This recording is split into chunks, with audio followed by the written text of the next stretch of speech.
magandang umaga sa inyo. Ako nga pala si Chief Joel.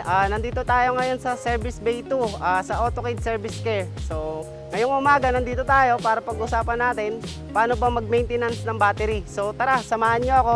Demo ko sa inyo paano mag-maintenance.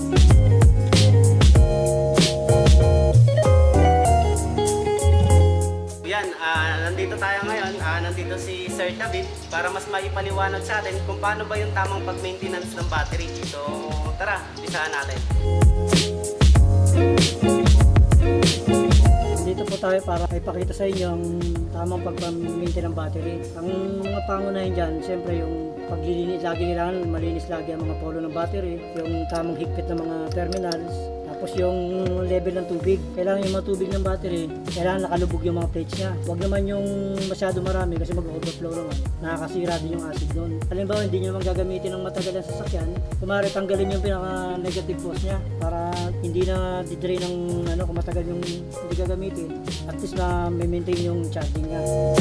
So yan, tinuro na ni Sir David kung paano yung proper checking ng battery, then paano siya i-maintain para mas mapahaba natin yung lifespan ng battery. So yun, na-check niya, may nag-loss na wires dun sa battery. So ngayon, check na natin kung mag-i-start po ba yung battery. So tara!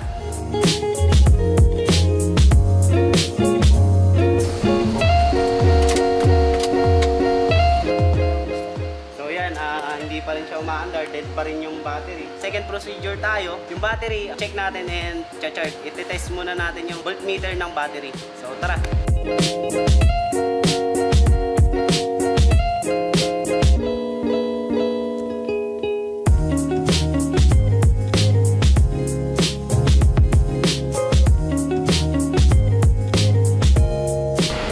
Yung battery, dead. So yan, na-check na ni Sir David yung battery, dead daw po siya. Then ngayon, procedure natin, charge muna natin siya ng minimum of 3 hours, maximum of 6 hours para ma-test natin kung okay pa ba yung battery. Charge muna natin siya ng 3 hours.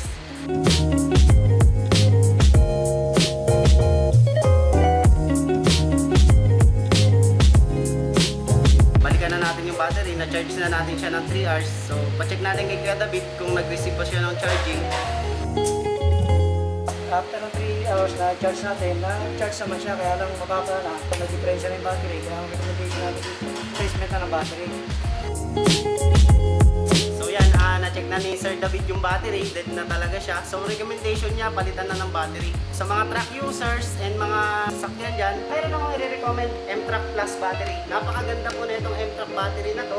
Sa plate niya po, silver alloy na po siya. Ang pinakapagandahan po nito, rib case.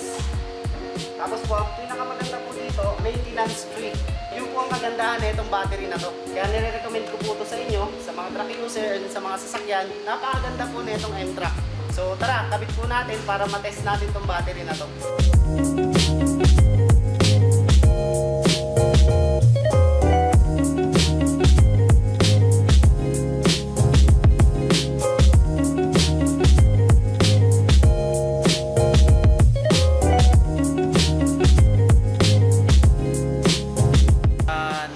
Battery. So, test na natin kung mag-start.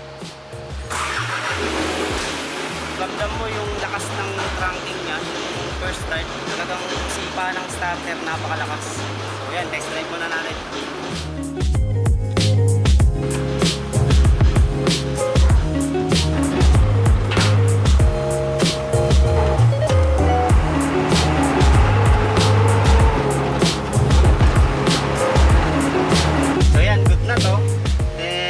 Accelerator niya, maganda na rin yung pick up ng accelerator. So tara, pa-release na natin tong unit na to.